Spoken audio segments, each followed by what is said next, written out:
अरे पानी होते होता टुरी तोरे अंग अंगला छूते। पानी होते होता टुरी तोरे अंग अंगला छूते। देख के तोर गोरी बदनला, देख के तोर गोरी बदनला, मैं हवो चुम लेते। अरे पानी होते होता टुरी तोरे अंग अंगला छूते। पानी होते होता टुरी तोरे अंग अंगला छूते।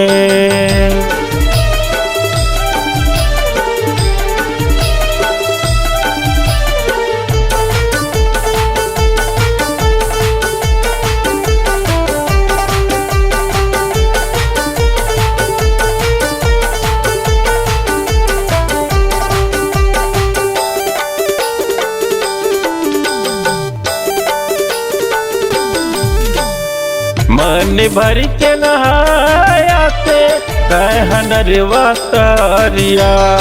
गद गद होती चितोर चलाओ एवो मोर जहूरिया।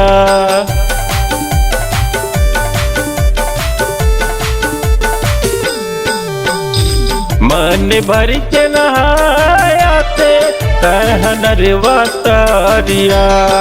गद गद होती मोर चलाओ एवो मोर जहूरिया। मन भरी के मजा पावे, मन भरी के मजा पावे एवो मोर फूल बतिया। अरे पानी होते होता टुरी तोरे अंग अंगला छूते। अरे पानी होते होता टुरी तोरे अंग अंगला छूते।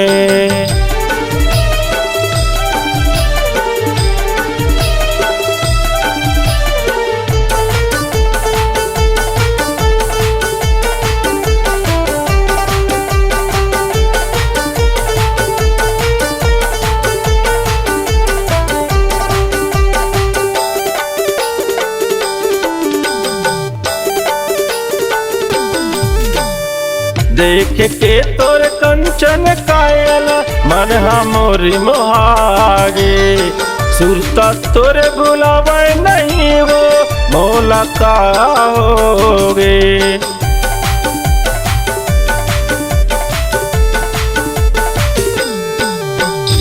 देख के तोर कंचन कायल मन मोरी मोहागे। सुरता तोरे बुलावे नहीं वो मोला का होगे। तोर बिना मैं जिए न सको, तोर बिना मैं जिए न सको, तो लवो पालेते। अरे पानी होते होता टुरी तोरे अंग अंगला छूते।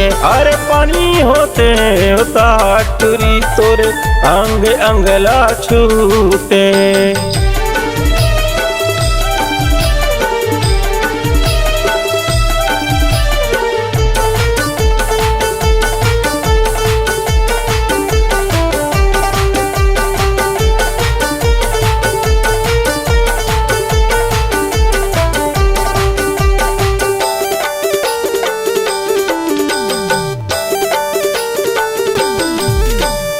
सावन भादों के बरसा में हम वो प्यासा।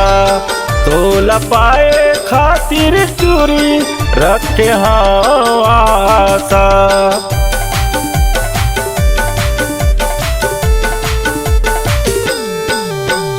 सावन भादों के बरसा में हम वो प्यासा। तोला पाए खातिर रानी रखते हाँ आशा। तोला पाए बर चूरी, तोला पाए बर रानी, मर के जन्म मैं लेते। अरे पानी होते होता टुरी तोरे अंग अंगला छूते। पानी होते होता टुरी तोरे अंग अंगला छूते। देख के तोर गोरी बदनेला, देख के तोर गोरी बदनेला, मैं हवा चुम लेते। अरे पानी होते होता टूरी तोरे अंग अंगला छूते, पानी होते होता टूरी तोरे अंग अंगला छूते। अरे पानी होते होता टूरी तोरे अंग अंगला छूते, अंग अंगला छूते, अंग अंगला छूते।